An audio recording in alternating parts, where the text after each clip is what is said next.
Alright, loaded up with a box truck, heading out to Tom something, North Carolina, about 45 minutes to an hour.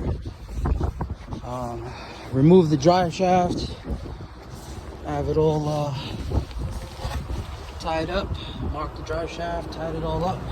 Two straps, one holding the drive shaft going that way and one holding it up. That's it.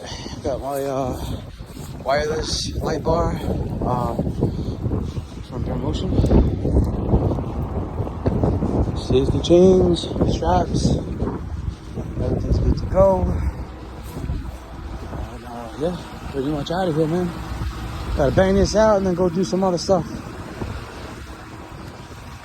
Hope y'all having a wonderful day.